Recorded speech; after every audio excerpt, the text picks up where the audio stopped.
Champions trophy 2025 ముందు మన team India ఒక క్రూషియల్ సిరీస్ ఆడేందుకు సిద్ధమైంది. ఫిబ్రవరి 6వ తేదీ నుండి మన వాళ్ళు ఇంగ్లాండ్ టీంతో 3 వన్డేల సిరీస్ ఆడబోతున్నారు. ఈ సిరీస్ అయితే రెండు జట్లు కూడా ఛాంపియన్స్ ట్రోఫీ కోసం ఒక మంచి ప్రిపరేషన్ అని చెప్పుకోవచ్చు.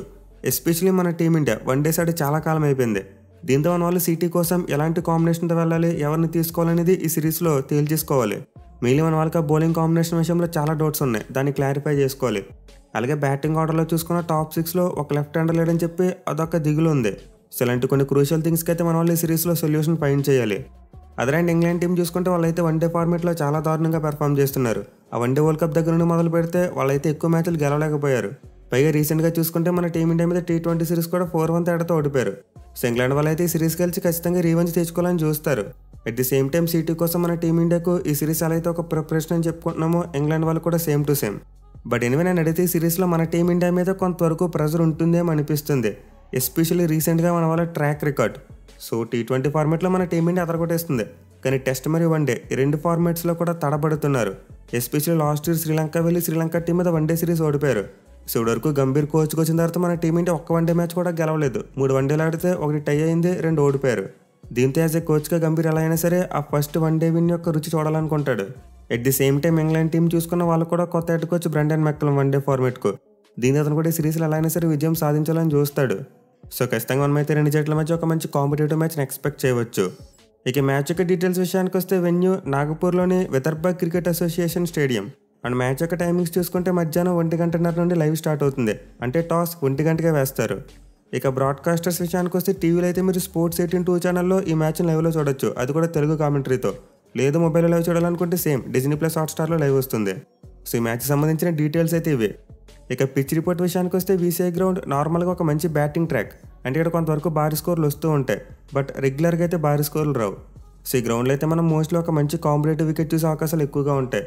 అంటే బ్యాటింగ్కి ఎంత అనుకూలిస్తుందో మేబీ బౌలింగ్ కూడా అంతే అనుకూలించవచ్చు. ఎస్పెషల్లీ గ్రౌండ్ ఆడిన చివరి 2 మ్యాచ్లో చూసుకుంటే పెద్ద స్కోర్లు రాలేదు, అరౌండ్ 250 రన్ స్కోర్ మాత్రం వచ్చింది. బట్ అఫ్కోర్స్ ఈ గ్రౌండ్లో వన్డే మ్యాచ్ ఆడి 6 సంవత్సరాలు దాటేస్తుంది. దీంతో మధ్యలో పిచ్లో చాలా మార్పులు వచ్చుంటాయి. దీంతో మనమైతే ఈ మ్యాచ్ కోసం మోస్ట్ లైక్లో ఒక న్యూట్రల్ వికెట్ని ఎక్స్పెక్ట్ చేయవచ్చు. ఇక గ్రౌండ్ యొక్క స్టాట్స్ విషయానికి వస్తే ఇప్పటివరకు మొత్తం 9 వన్డే మ్యాచ్లు జరిగాయి. అంటే 9 మ్యాచ్లో ఫస్ట్ బ్యాటింగ్ చేసిన టీం 3 మ్యాచ్లో గెలిస్తే చేస్ చేసిన టీమ్స్ 6 మ్యాచ్లో గెలిచాయి. అలాగే గ్రౌండ్లో ఫస్ట్ ఇన్నింగ్స్ యావరేజ్ స్కోర్ 288 రన్స్గా ఉంది. సో యావరేజ్ స్కోర్ బట్టి చూసుకుంటే వికెట్ అయితే ఒక మంచి డీసెంట్ వికెట్ అని చెప్పొచ్చు. అంటే మరీ ఎక్కువగా బౌలర్స్కి అనుకూలించదు, అట్ ది సేమ్ టైం అలా అని చెప్పి మరీ ఎక్కువగా బ్యాట్స్మెన్ కూడా అనుకూలించదు, అలా యావరేజ్గా ఉంటుంది. ఇన్ఫాక్ట్ వికెట్ డే టైంలో బౌలర్స్కి అనుకూలించి నైట్ టైంలో బ్యాటింగ్ కాస్త ఈజీ అవ్వచ్చు. మళ్ళీ మనం ప్రీవియస్గా చెప్పుకున్న స్టాట్స్లో చూసాం, చేస్ చేసిన టీమ్స్ 6 మ్యాచ్లో గెలిచాయి. సో క్లియర్లీ గ్రౌండ్ అయితే ఒక మంచి చేసింగ్ గ్రౌండ్ అని చెప్పుకోవచ్చు. దీంతో ఖచ్చితంగా టాస్ గెలిచిన కెప్టెన్ ముందుగా బౌలింగే తీసుకుంటారు. ఎస్పెషల్లీ డ్యూ ఫ్యాక్టర్ ఉండే ఛాన్సెస్ ఉంటాయి కాబట్టి ఖచ్చితంగా టాస్ గెలిచిన కెప్టెన్ ముందుగా బౌలింగే తీసుకోవచ్చు. అండ్ ఆల్సో సిరీస్లో ఇది ఫస్ట్ మ్యాచ్ కాబట్టి రెండు టీంలు కూడా గేమ్ గెలవాలనే మైండ్ సెట్తోనే ఉంటారు. దీంతో టాస్ విషయంలో ఎలాంటి రిస్క్ తీసుకోకపోవచ్చు. సో నాకు తెలిసి మ్యాచ్లో అయితే టాస్ అనేది చాలా వరకు కీ రోల్ ప్లే చేయవచ్చు. ఎవరైతే టాస్ గెలుస్తారో వాళ్ళే మేబీ మ్యాచ్ కూడా గెలిచే అవకాశాలు ఎక్కువగా ఉంటాయి. ఇక ఈ గ్రౌండ్లో రెండు జట్ల యొక్క రికార్డ్ చూసుకుంటే మన టీమిండియా మొత్తం 6 వన్డే మ్యాచ్లు ఆడారు. అంటే 6 వన్డే మ్యాచ్లో మన వాళ్ళు 4 గెలిస్తే 2 మాత్రం ఓడిపోయారు. ఎస్పెషల్లీ చివరికి గ్రౌండ్లో ఆడిన 3 మ్యాచ్లు కూడా మన టీమిండియానే గెలిచింది. సో ఈ గ్రౌండ్లో అయితే మన వాళ్ళకు చాలా మంచి రికార్డు ఉంది. మెయిన్ మన వాళ్ళు గెలిచిన 4 మ్యాచ్లో 2 సార్లు చేసి గెలిచారు, 2 సార్లు ఫస్ట్ బ్యాటింగ్ చేసి గెలిచారు. దీంతో మన వాళ్ళు మేబీ టాస్ విషయంలో పెద్దగా ఫరక్ పడకపోవచ్చు. ఈవెన్ ఇంగ్లాండ్ టీం చూసుకుని గ్రౌండ్లో ఒక మ్యాచ్ ఆడింది అండ్ ఒక మ్యాచ్లో గెలిచారు. బట్ వాళ్ళు ఆడింది నెదర్లాండ్స్ టీంతో, అది కూడా 2011 వరల్డ్ కప్లో. సో ఇప్పటివరకు రెండు జట్లు అయితే ఒక్కసారి కూడా ఈ గ్రౌండ్లో తలపడలేదు. కానీ ఓవరాల్ రికార్డ్ చూసుకుంటే మాత్రం ఖచ్చితంగా మన టీమిండియాది అప్పర్ హ్యాండ్. ఇప్పటివరకు మొత్తం ఈ రెండు జట్లు 107 వన్డే మ్యాచ్లో తలపడ్డాయి. అండ్ ఈ 107 మ్యాచ్లో మన వాళ్ళు 58 మ్యాచ్లో గెలిస్తే ఇంగ్లాండ్ టీం 44 మ్యాచ్లోనే గెలిచారు. మిగిలిన 5 మ్యాచ్లో 3 రిజల్ట్ రాలేదు, 2 మ్యాచ్లు టైగా ముగిసాయి. సో క్లియర్లీ వన్డే క్రికెట్లో అయితే మన టీమిండియా ఇంగ్లాండ్ టీంని డామినేట్ చేశారు. మిగిలిన మన వాళ్ళకి హోమ్ కండిషన్స్లో చూసుకుంటే అద్భుతమైన రికార్డు ఉంది. ఇప్పటివరకు స్వదేశంలో ఇంగ్లాండ్ టీంతో మొత్తం 52 వన్డే మ్యాచ్లు ఆడితే 34 మ్యాచ్లో గెలిచారు, 17 మాత్రం ఓడిపోయారు. మిగిలిన ఒక మ్యాచ్ టైగా ముగిసింది. సో స్వదేశంలో మన టీమిండియా అయితే ఇప్పుడు కూడా ఇంగ్లాండ్ టీంని వన్డేలో డామినేట్ చేసింది. ఇన్ఫాక్ట్ గత 40 సంవత్సరాల్లో చూసుకుంటే మన టీమిండియా ఇంగ్లాండ్ మీద ఒక్క వన్డే సిరీస్ కూడా ఓడిపోలేదు. అయితే సిరీస్లు గెలవడం లేకపోతే డ్రా చేసుకోవడం ఇదే జరిగింది. సో గత 40 సంవత్సరాల్లో మన టీమిండియా హోమ్ కండిషన్స్లో ఇంగ్లాండ్ మీద వన్డే సిరీస్ ఓడిపోలేదు. అండ్ దీన్ని బట్టి చూసుకుంటే క్లియర్లీ మన వాళ్ళని సిరీస్లోకి ఫేవరెట్స్గా బరిలోకి దిగుతారు. బట్ మనం ఆల్రెడీ ముందే చెప్పుకున్నాం, గంభీర్ ఎరాలో కొంతవరకు మనకు ఫలితాలు అటు ఇటు అవుతున్నాయి. ఎస్పెషల్లీ వన్డే ఫార్మేట్లో మన వాళ్ళ మీద కాస్త ప్రెజర్ ఉంది. దీంతోనైతే మన వాళ్ళు మరీ ఈ సిరీస్ని 1 సైడ్ చేసి గెలుస్తారని అనుకోవట్లేదు. కొంతవరకు కాంపిటీషన్ ఎదురవుతుందేమో అనిపిస్తుంది. ఎనివే టీమ్స్ విషయానికి వస్తే మాత్రం ఇంగ్లాండ్ టీంలో పెద్దగా చేంజెస్ ఏమీ లేవు. వాళ్ళు T20 ఫార్మాట్లో ఏదైతే టీంతో ఆడారో ఆల్మోస్ట్ అదే టీంతో వన్డే సిరీస్లో ఆడబోతున్నారు. ఒక మెయిన్ చేంజ్ చూసుకుంటే వాళ్ళకి జో రూట్ వచ్చాడు. ఇంగ్లాండ్ వాళ్ళైతే వన్డే సిరీస్తో పాటు ఛాంపియన్స్ ట్రోఫీ కోసం జో రూట్ని స్క్వాడ్లోకి తీసుకున్నారు. అండ్ అతని ఇంక్లూజన్ అయితే ఖచ్చితంగా వాళ్ళకి చాలా హెల్ప్ చేస్తుంది. మెయిన్లీ మనం T20 సిరీస్ అప్పుడు మాట్లాడుకున్నాం వాళ్ళకి ఒక యాంకర్ కైండ్ ఆఫ్ ఇన్నింగ్స్ ఆడే ప్లేయర్ లేడని చెప్పి. ఎగ్జాక్ట్లీ ఇప్పుడైతే ఇంగ్లాండ్ టీంకు ఆ సమస్య కొంతవరకు తగ్గొచ్చు. ఎందుకంటే జో రూట్కి చాలా ఎక్కువ ఎక్స్పీరియన్స్ ఉంది, అలాగే స్పిన్ బౌలింగ్ని కూడా బాగా ఆడతాడు. దీంతో అతను ఒక ఎండ్లో ఇన్నింగ్స్ని యాంకర్ చేయగలిగితే మిగతా బ్యాట్స్మెన్ అంతా అదర్ ఎండ్లో ఫ్రీగా ఆడొచ్చు. అలాగే ఫార్మేట్ బెన్ డకెట్ లాంటి బ్యాట్స్మెన్ కూడా బాగా సూట్ అవుతుంది.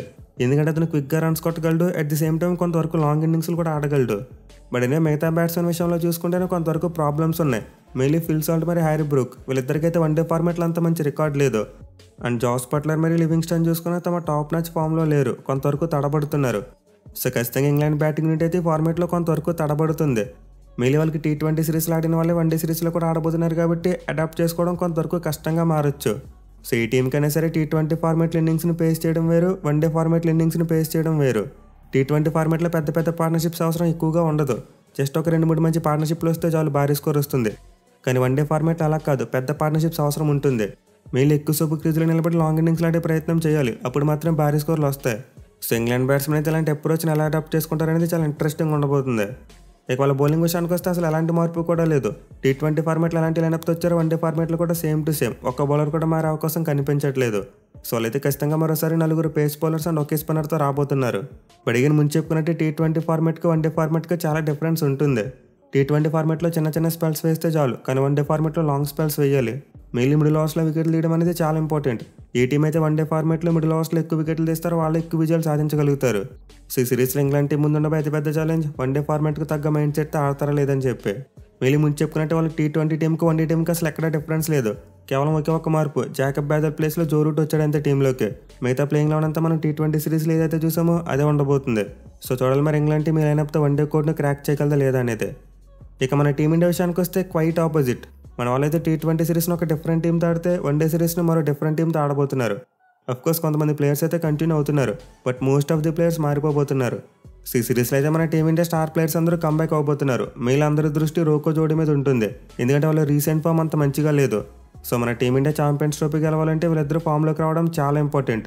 ఎస్పెషల్లీ వన్డే వరల్డ్ కప్లో చూసాం, ఇద్దరు డిఫరెంట్ రోల్స్లో బ్యాటింగ్ చేశారు. రోహిత్ శర్మ పవర్ ప్లేలో అగ్రెసివ్గా బ్యాటింగ్ చేసి మంచి స్టార్ట్స్ ఇస్తే వాటిని విరాట్ కోహ్లీ మిడిల్ ఓవర్స్లో క్యారీ చేసేవాడు. సో ఇద్దరు కనుక మరోసారి అలాంటి రోల్సే ప్లే చేయగలిగితే మన టీమిండియాకి చాలా ప్లస్ అవుతుంది. మెయిన్లీ మనం ముందే చెప్పుకున్నాం ఈ ఫార్మాట్లో మిడిల్ ఓవర్స్లో ఎక్కువ వికెట్లు కోల్పోకూడదని చెప్పి. అండ్ అలా జరగాలంటే మనకి మిడిల్ ఓవర్స్లో తక్కువ రిస్క్ తీసుకుంటే ఎక్కువగా రన్స్ సాధించే బ్యాట్స్మెన్ కావాలి. అంటే వికెట్ల మధ్య బాగా పరిగెట్టగలిగే విరాట్ కోహ్లీ లాంటి బ్యాట్స్మెన్ అవసరం చాలా ఉంటుంది. At the same time power ప్లేలో ఫీల్డ్ రిస్ట్రిక్షన్స్ యూజ్ చేసుకుని రోహిత్ శర్మలో స్టార్ట్ ఇచ్చే బ్యాట్స్మెన్ కూడా కావాలి. సో ఫస్ట్ రోహిత్ శర్మ అయితే తన అప్రోచ్ని మోస్ట్ లైక్లీ మార్చుకోకపోవచ్చు, బట్ నేను అడిగితే కొంతవరకు టైం తీసుకుంటే బెటర్ అనిపిస్తుంది. ఎందుకంటే ప్రజెంట్ అతను మంచి ఫామ్లో లేడు. దీంతో ఇనిషియల్గా టైం తీసుకుని సెట్ అయిన తర్వాత రన్స్ కొడితే అది మన టీమిండియాకు బాగా ఉపయోగపడుతుంది. అలా కాకుండా అగ్రెసివ్గా ఆడతామని చెప్పి స్టార్టింగ్లో తక్కువ రన్స్ అవుట్ అయిపోతే అది ఇంకా బ్యాక్ ఫైర్ అయిపోతుంది. సో రోహిత్ శర్మకి అయితే కాన్ఫిడెన్స్ పెరిగి ఫామ్లోకి వచ్చే వరకు కాస్త రిస్క్ ఫ్రీ క్రికెట్ ఆడమే బెటర్. అంటే మరీ ఓవర్ అగ్రెషన్తో కాకుండా కాస్త చూసి ఆడితే బెటర్. ఇక వీళ్ళతో పాటు గిల్ మరి శ్రేయస్ అయ్యర్ ఇద్దరు కూడా మంచి capable players. Especially Shreyas Iyer అయితే ఫార్మాట్లో చాలా మంచిగా ఆడతాడు. అండ్ గిల్కి చూసుకునే ఫార్మాట్లో చాలా మంచి రికార్డు ఉంది, కానీ రీసెంట్ ఫామే కాస్త కలవర పెడుతుంది. సో అతను కూడా కొంతవరకు ఫామ్లోకి రావాలి. ఇక వికెట్ కీపర్ విషయానికి వస్తే ఆబ్వియస్లీ మనం నిన్నే మాట్లాడుకున్నాం కేఎల్ రాహుల్ ఉంటాడని చెప్పి. సో మోస్ట్ లైక్లీ అతను వికెట్ కీపర్గా ఆడొచ్చు, ఎందుకంటే అతనికి ఫార్మాట్లో చాలా మంచి రికార్డు ఉంది. ఇక ఆల్రౌండర్స్గా చూసుకుంటే హార్దిక్ మరియు జడేజా వీళ్ళిద్దరు ఖచ్చితంగా ఆడితేరాలి, ఎందుకంటే ప్రజెంట్ మన టీంలోనే జెన్యూన్ ఆల్రౌండర్స్ వీరిద్దరే. సో బోత్ హార్దిక్ మరియు జడేజా ఇద్దరు కూడా బ్యాట్ అండ్ బాల్తో ఈక్వల్గా పెర్ఫామ్ చేయగలరు. మోస్ట్ ఇంపార్టెంట్లీ మనం world cup final Hardik Pandya లాంటి ఒక క్రూషియల్ ప్లేయర్ని మిస్ అయ్యాం. అతను కనుక ఉండుంటే మేబీ పరిస్థితులు వేరేలా ఉండేవి. సో ఈ సిరీస్తో పాటు ఛాంపియన్స్ ట్రోఫీలో అయితే హార్దిక్ పాండ్యా రోల్ చాలా కీలకంగా మారబోతుంది. అండ్ జడేజా చూసుకున్న తన ఆల్రౌండ్ ఎబిలిటీతో చాలా ఇంపాక్ట్ క్రియేట్ చేయగలడు. సో తెలిసి మన టీమిండియా ఫస్ట్ ఆల్రౌండర్స్గా వాళ్ళిద్దరిని ఖచ్చితంగా ఆడించి తీరాలి. ఇక 3 ఆల్రౌండర్ స్పాట్ విషయానికి వస్తే అక్షర్ పటేల్ మరియు వాషింగ్టన్ సుందర్ మధ్య పోటీ ఉండొచ్చు. సో వాళ్ళు కనుక 2 లెఫ్ట్ ఆర్మ్ స్పిన్నర్ కావాలనుకుంటే అక్షర్ పటేల్ ఆడిస్తారు. మెయిన్ ఇంగ్లాండ్ బ్యాటింగ్ లైనప్ చూడండి, ఆల్మోస్ట్ అందరూ కూడా రైట్ హ్యాండ్ బ్యాట్స్మెన్, ఒక్క బెన్ డకెట్ తప్పిస్తే. దీంతోనైతే మన వాళ్ళు ఈ మ్యాచ్లో బోత్ జడేజా మరి అక్షర్ ఇద్దరిని ఆడిస్తే బెటర్ అనుకుంటున్నా. ఎస్పెషల్లీ సిరీస్లో ఇద్దరిని ఆడిస్తే ఒక క్లారిటీ వస్తుంది. ఒకవేళ ఛాంపియన్స్ ట్రోఫీలో వీళ్ళిద్దరిలో ఒక్కరిని ఆడించాలనుకుంటే అప్పుడు మనం ఈ సిరీస్ని బేస్ చేసుకుని ఎవరో ఒకరిని పిక్ చేసుకోవచ్చు. సో నేను అడిగితే ఇద్దరు అపోనెంట్ టీంలో ఎక్కువ మంది రైట్ హ్యాండ్ బ్యాట్స్మెన్ ఉన్నారు కాబట్టి మన వాళ్ళు ఇద్దరు లెఫ్ట్ ఆర్మ్ స్పిన్నర్స్ ఆడించిన పెద్దగా ప్రాబ్లం ఉండదు. ఇక జెన్యూన్ బౌలర్స్ విషయానికి వస్తే మోస్ట్ లైక్లీ షమి మరియు హర్షదీప్ సింగ్ ఇద్దరు ప్లేయింగ్ లెవెన్లో ఉంటారు. హర్షిత్ రాణా బెంచ్ మీద కూర్చోక తప్పదు. ఒకవేళ మన వాళ్ళు ముగ్గురు పేసర్స్ ఆడాలనుకుంటే మాత్రం వాడు ప్లేయింగ్ లెవెన్లోకి వస్తాడు అతను. అలాగే జెన్యూన్ స్పిన్నర్గా చూసుకుంటే కుల్దీప్ యాదవ్కి అవకాశం ఇస్తారనుకుంటున్నా. ఒకవేళ అతను ఏమైనా ఫెయిల్ అయితే నెక్స్ట్ మ్యాచెస్లో అప్పుడు వరుణ్ చక్రవర్తిని తీసుకొచ్చే అవకాశాలు ఉంటాయి. సో నాలుగు అయితే వరుణ్ చక్రవర్తి T20 ఫార్మేట్లో బాగా వేసాడని చెప్పి వెంటనే వన్డేలో కూడా డెబ్యూ చేయించడం అంత మంచిది కాదు. కుల్దీప్ యాదవ్కి ఒక ఛాన్స్ ఇవ్వాలి. ఒకవేళ అతను ఫెయిల్ అయితే అప్పుడు వరుణ్ చక్రవర్తిని ట్రై చేయాలి. అలా కాకుండా నేరుగా వరుణ్ చక్రవర్తిని ట్రై చేస్తే అప్పుడు కుల్దీప్ యొక్క కాన్ఫిడెన్స్ తగ్గిపోవచ్చు. సో నేనైతే మన వాళ్ళు ఫస్ట్ వన్డే మ్యాచ్ కోసం పెద్దగా ప్రయోగాలు చేయాలనుకుంటున్నా. నేను వీడియోలో మనం ఏదైతే ప్లేయింగ్ లెవెన్ చెప్పుకున్నామో ఆల్మోస్ట్ అదే ప్లేయింగ్ లెవెన్తో బరిలోకి వస్తారనుకుంటున్నా. చూడాలి మరి వన్డే సిరీస్ని మన టీం ఇండియా ఏ మేరకు ఉపయోగించి ఛాంపియన్స్ ట్రోఫీకి మంచిగా ప్రిపేర్ అవుతారనేది.